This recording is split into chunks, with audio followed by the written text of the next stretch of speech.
Welcome to A Real Affliction, a podcast that explores how we live with, treat, advocate for, write about, and conceptualize borderline personality disorder. My name is Cynthia Gralla, and I'm really excited about this interview. The reason is that I'm interviewing Samantha Dellosso, who is one of my oldest and dearest friends. We've known each other for 40 years now. For many years, Samantha worked as a social worker starting out in the state of Florida. Now, she is the Director of Operations for Outpatient Services for one of the United States' largest nonprofit mental health organizations. I was really eager to get her perspective on BPD as a former social worker, or as she says, once a social worker, always a social worker, and as a health administrator. But I also wanted to talk to her because she is one of the most brilliant people I've ever known, and I love hearing her perspectives. We talk about how healthcare systems, and in particular Medicaid, which may be facing cuts over the next few years, may impact patients' perceptions of their healthcare and their state of health, how diagnoses may impact our perceptions of ourselves, and how adverse childhood experiences don't necessarily result in unhappy adult lives. And along the way, we give some much needed love to Gen X. Thank you so much for being here. Oh, I'm thrilled to be here. I couldn't be more thrilled to be here. I'm very passionate about mental health and community services. And I think that what you're doing in this podcast, I know that you and I have talked privately about this, but I think that it's really brave of you to do this podcast and speak so openly about your experience. And I am happy to be a part of this. Oh, thank you so much. Yeah, it was a little scary at first. I still kind of wonder what people think about me, especially when I have classes start. Not that I think most people don't really look you up, but I know some people do. So it is an interesting thing. I would love to hear more about exactly what you do. I mean, the last time I saw you, because we were just saying it's been about 20 years since we've been Yes. physically in the same room. And I think you were still a social worker at that time. Is Yes. that correct? So Yes.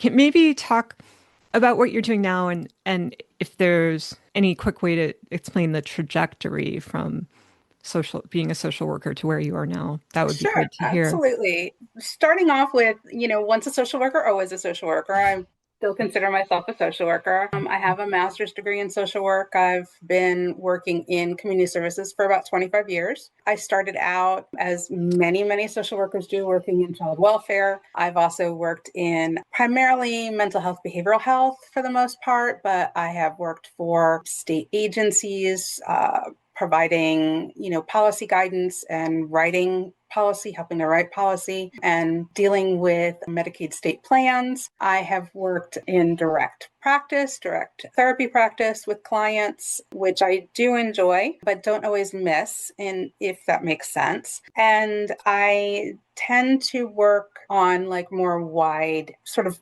in our terminology, it's macro.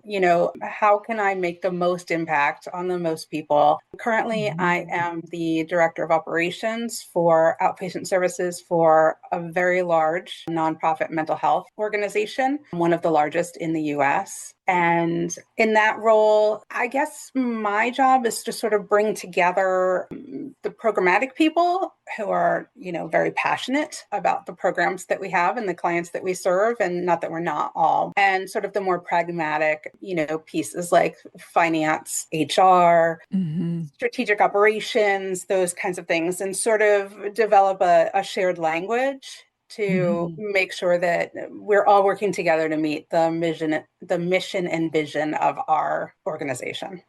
Great. I like what you said that once a social worker, always a social worker. How do you Oh, think yes. that colors your worldview, your background in social work in that sense? I think that I have a very strong sense of our responsibility to every human, starting with the people in our own circles and then radiating out to our community, our, nation, the world. I feel very strongly as though the human experience is the human experience. And, we're all sort of just out here trying our best, doing the best that we can. But some people need a little bit more help than Right. others. Some people need a lot more help than others, to be perfectly frank. And so Mm. I think that it really helps me to stay focused on the humanness of any specific individual and what might be needed to help them become their best selves. Would you say that up until now, the past few years that you've been working for them, people with Medicaid who had mental health problems, and I know you can't go into any details, but have they been getting the care that they need more or less? Are there certain types of care, such Think as, about that. They're more likely to be making use of outpatient mental health clinics than they are private practices. Very few private practices are right. going to accept Medicaid clients because it's a very high administrative burden. What Mm. the Medicaid state agencies want us to do to prove that we are helping clients, you have this balance, right? So you have to Mm. show that the client needs care, that you are making progress with that particular client, but not so much progress that they have to stop coming to care, right? Right. And you might get to a point where they're starting to question, like, hey, you've been seeing this client for 3 years and we're not seeing any sort of significant change. We don't think that your services are Right. effective. So, are you the most appropriate level of care for this client? Is this client even sort of, and I know that you discussed this in previous podcasts, but how likely is this client even to change? Should we be considering other forms of mental health care for this particular person? And to be honest, there are some people in this world, their baseline is they need to see a therapist once a week. Right. Like Yeah. they're okay, they're perfectly fine in the community, they are living their life, but they do need services, and they do need that service weekly. And no, they're on paper, it's not going to look like they're making a tremendous amount of progress, but Right. progress for them is being able to maintain their standard of living, right? And Exactly. so if you pull that Exactly. away from them, you're going to see Right. a very sharp, quick decline in their level of, I hate to use the word level of functioning, but They're what going to really society suffer. would see as the appropriate level of functioning. And Right. also, yeah, they're going to suffer. They're going to suffer. They're going to be in pain. And it's amazing that it has to be progress. It can't just be maintaining a cessation of severe pain or even just, Yes, something that allows you to find moments of joy. Those things are right. so valuable. It has to be this progress that's so toxic.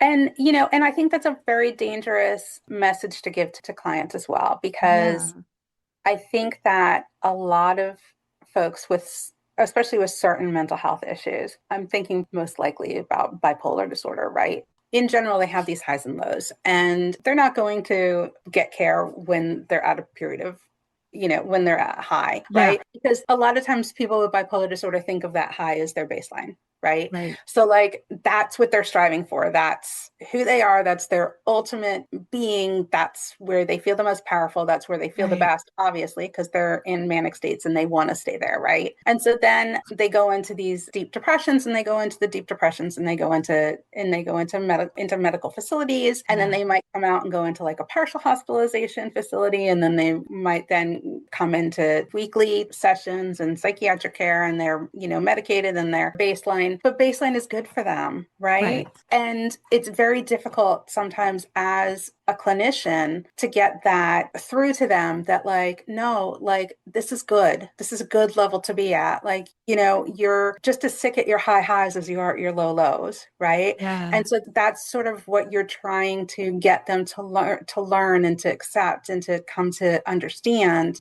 when you're their clinician, right? But then if you have then an insurance company come in Yeah. and say, we haven't seen any progress with this client, and they've been at this same line for years, and you're like, yeah, that's a great thing. That's good. That's where we want Right. them. And they say, yeah, but we're not really seeing any improvement in mood, so we're not going to let them continue. So not only are they in danger of going back into these sort of roller coaster of moods, right? But it's being told to them by basically officials. They're getting feedback in their loop that this isn't good. This thing that you've been Mhm. telling them as a clinician for years, and that you Right. finally feel as though you've made some breakthrough and that they're finally there, that it's all bullshit. But they knew all along that this wasn't the best place for them. Right. And so not only does it impact their treatment, but it impacts their faith in you as a provider.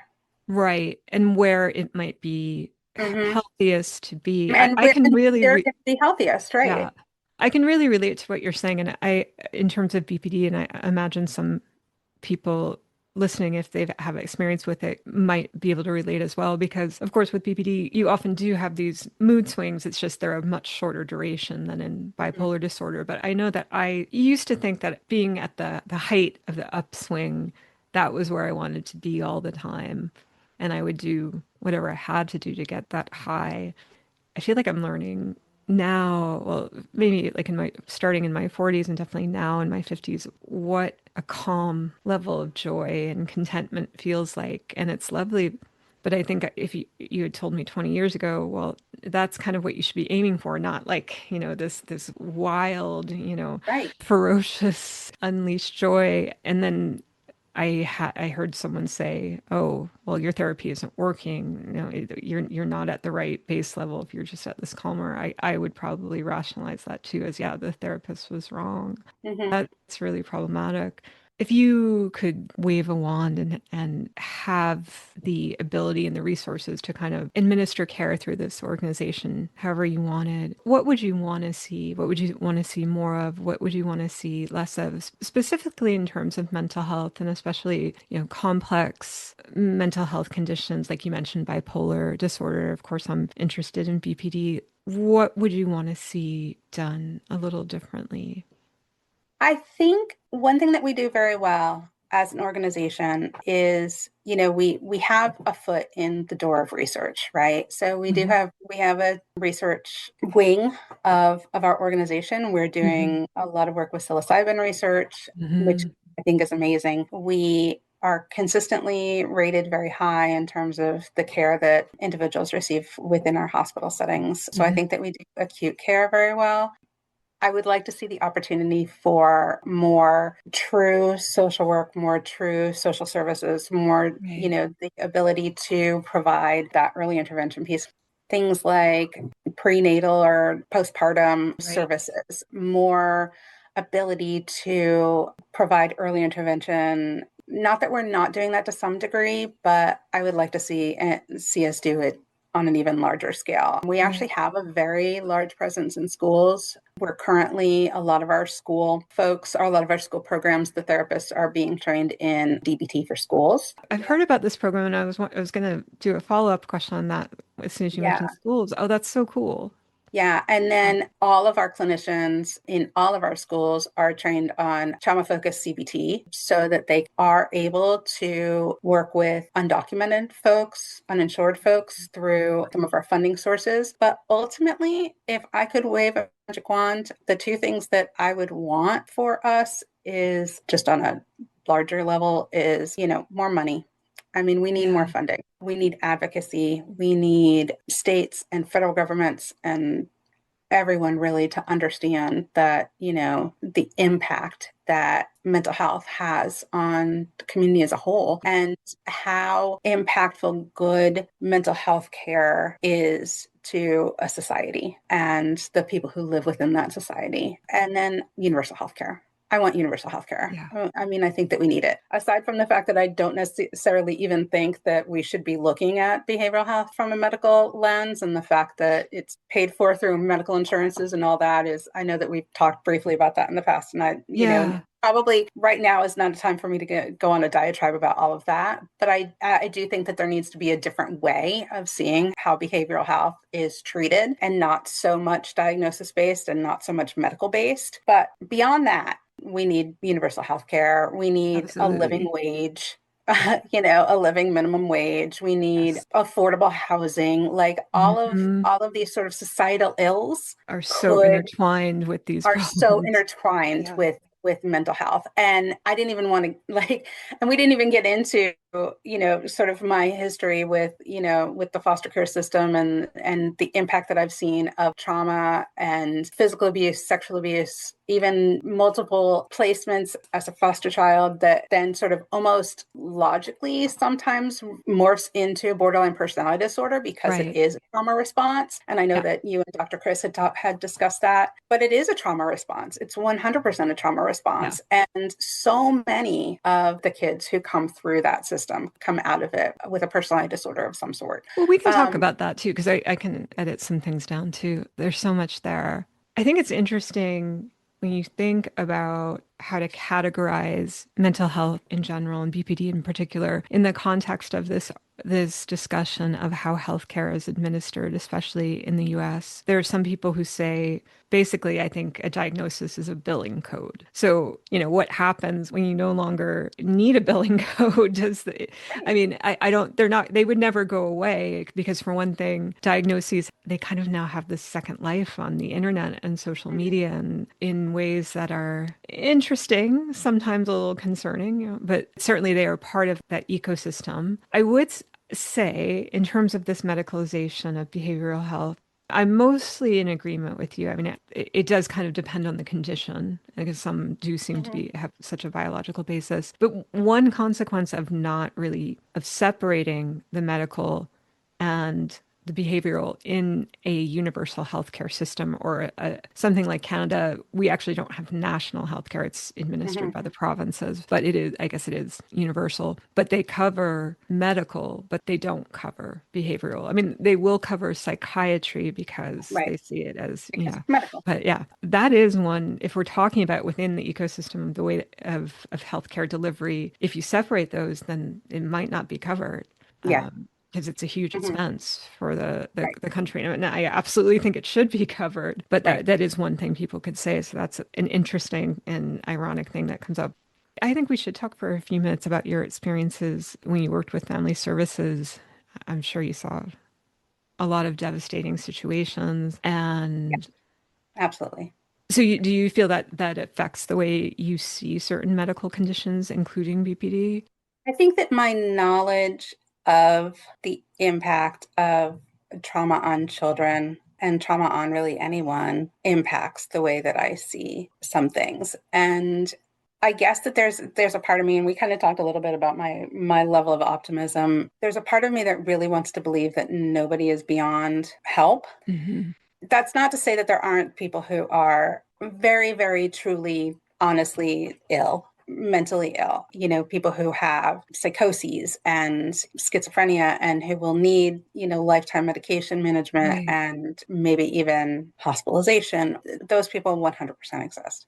But I think, especially in terms of personality disorders, I liked the conversation again that you had with Dr. Kriss about the idea of there sort of being a spectrum of Yeah, personality, right? I like that And too. seeing personality on a spectrum in a similar way that we now see autism on a spectrum, Right. right? So, it's not you are either this thing or this thing. I think that, there have definitely been times in my life when if anybody were to sit down and do a checklist on me, I probably would have at that point met the Hmm. criteria for borderline personality disorder, Hmm. right? There may have been times in my life that I don't know. I don't think I ever would have met the, the criteria for narcissistic personality disorder, but I'm not a because that's doctor in just that not sense, but I don't see that at that's not all. my jam.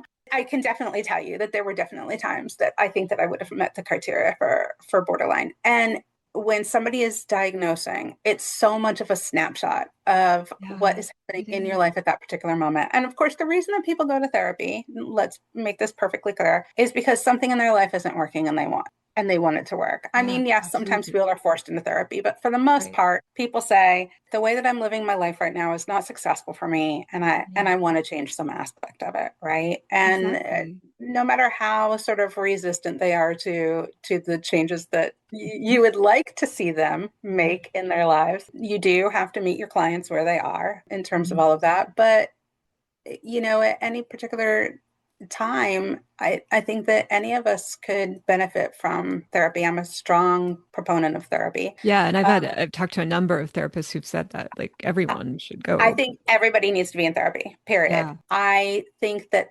I've been working with the same therapist. Well, I've been in therapy off and on, since my teenage years. And I've been working with the same therapist for 10 years. And I can tell you that there are still layers of that onion that I'm peeling, Yeah. in terms of my comfort level with discussing with her, like really getting to the core of issues. Right. And I think it was probably about 6 months ago, and I don't remember what it was, but I called her up one day and I was like, I had an epiphany, Yeah. and like had figured out some That's universal truth awesome though. about myself. And she just laughed at me and she was like, you're just figuring that out. And I'm like, I think I always Right. knew it. I just finally have the words for it. So Exactly.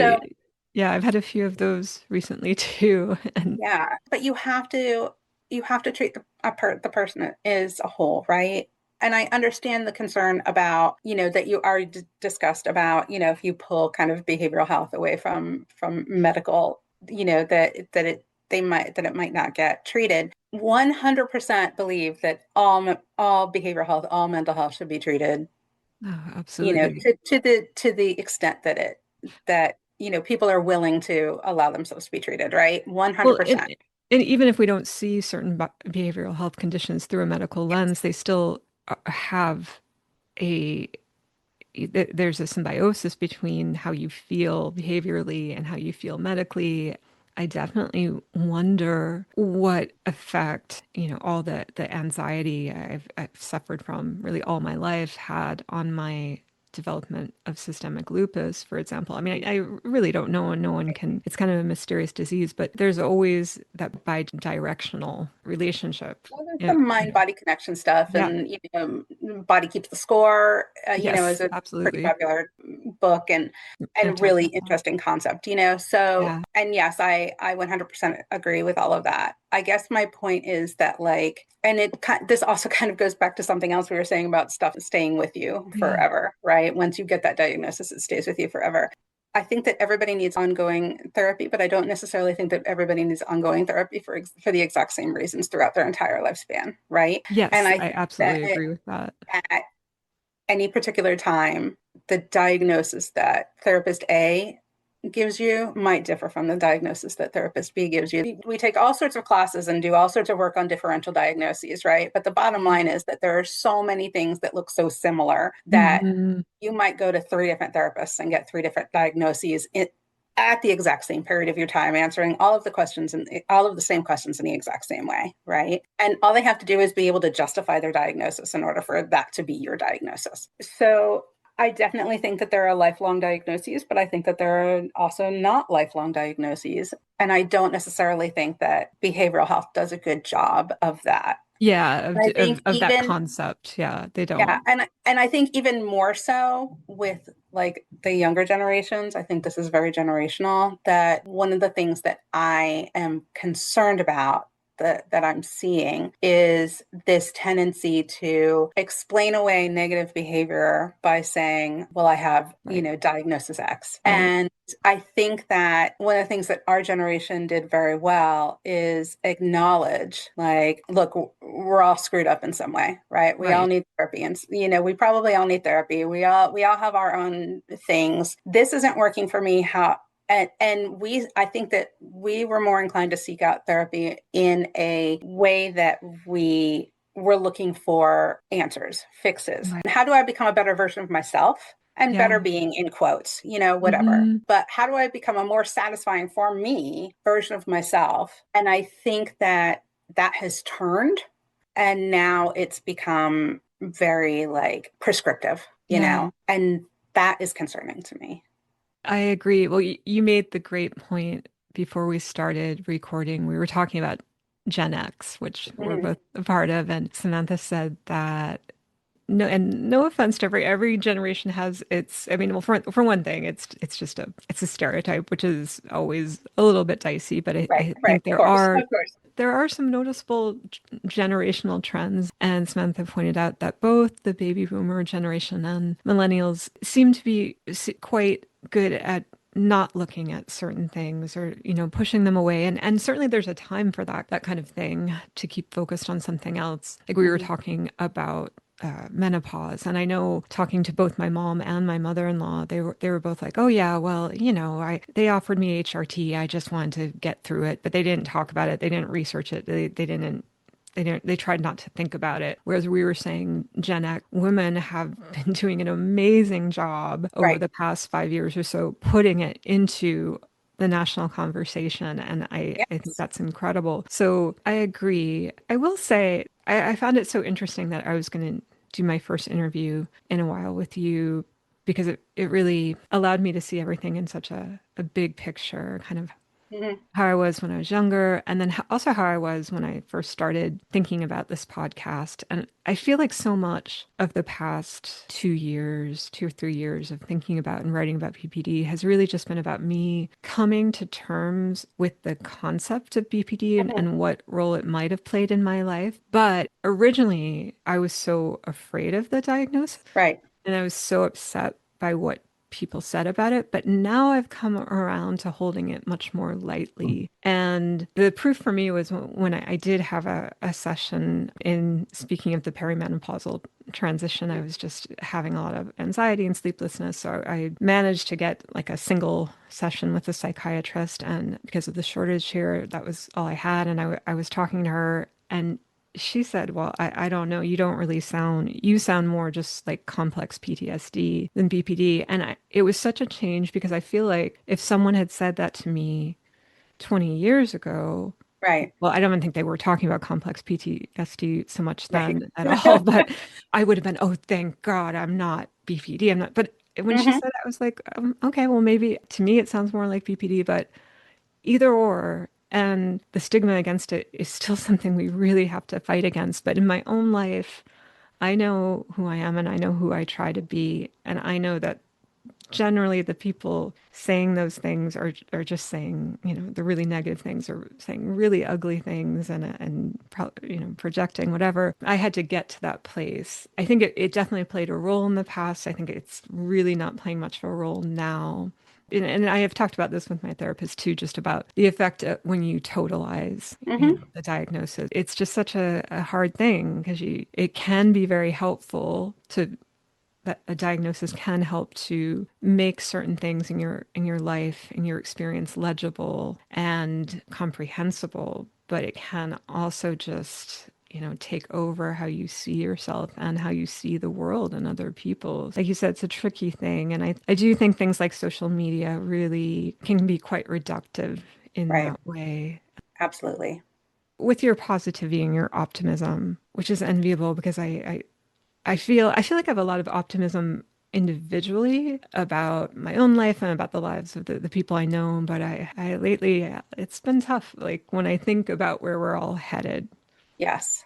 it's hard to be optimistic. But when you Yeah. look back at all those people that you were dealing with when you were a social worker who were going through just these, horrific, adverse childhood experiences, I mean, do you feel that some of them would have been able to go on and, you know, live, to find a life worth living as we talk about it? Yeah.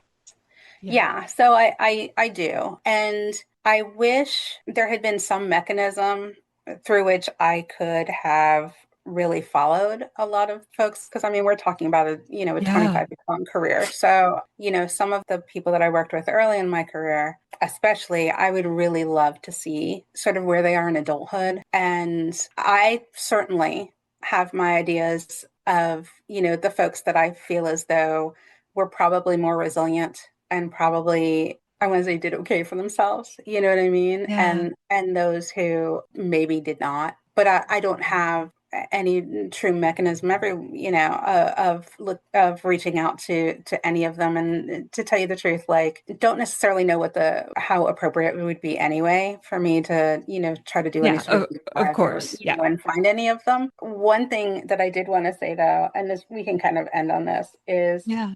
what I found really interesting was, we talked a little bit about the ACEs, and at one point we had one group of therapists in a very difficult school district, right? And that group of therapists was receiving more time off than other therapists, right? And it was being questioned by leadership and also by the other therapists, like, hey, why do they get so much time off when we don't? Right. And so what we were sort of trying to prove is we do a lot of outcome measurements, and we were trying to prove that like this cohort of students that these particular therapists were working with had much more significant issues, that the incidents that were coming in with regard to violence and, you know, CPS reports and those kinds of things, Child Protective Services reports and those kinds of things, all of that stuff, and that their symptoms and all this took more out of a therapist to work with than the kids in these other areas. You know, we have some schools that are in very affluent areas, right? Right. So we put all this information. We had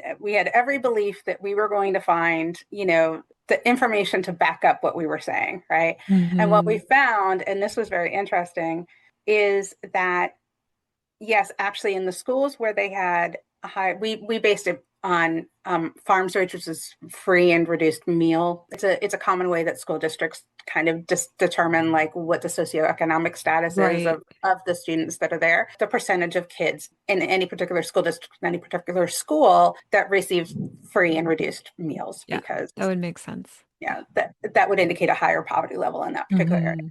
They did have higher incidents of incident reporting with regard to violence among the students, particularly a couple of violent incidences of violence to the therapists. But when we looked at their outcome measurements, their, you know, sort of depression rating scores and anxiety rating scores, that the kids in the more affluent areas had the exact same levels as the kids, you know, in the areas not as socioeconomically stable. And you know, I mean, there's a lot to do, you know, there's a lot that goes into that. And probably like one person's 10 is going to be relative to their experience, right? And that's what we chalked it up to. But we really thought like, oh, these kids in these very affluent schools are going to have, you know, lower rates of depression and anxiety and than these other kids, and that did not bear out. It was hardly any difference at all between the two. So I just think it's really interesting to take that into consideration sometimes. Like, I mean, we definitely see the relationship between, you know, ACEs and mental health. But I also think that sometimes we just have to be aware of the fact that if you ask any teenager at any point, like how their life is going, they're probably going to tell you that their life kind of sucks.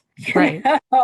And they, so I don't. Well, and also that money isn't, and wealth doesn't protect you against. Money doesn't protect you, but also like I think that those kids would be able to say to you, I recognize I have a better life than a kid who literally is walking past a dead body on their way to school, because we've had that happen where there have been dead bodies found outside of the school. But when they're doing their score is, you know, and it's all relative. So I think that's one of the things that we also need to keep in mind when we start talking about like mental health and behavioral health, is that you can't necessarily compare your trauma to somebody else's trauma. Your anxiety level might be a 10 right now, and of course it's not like you can logically understand that like your life is nowhere near as horrifying as this other person's life, but this is the worst that you've ever felt, and you want help.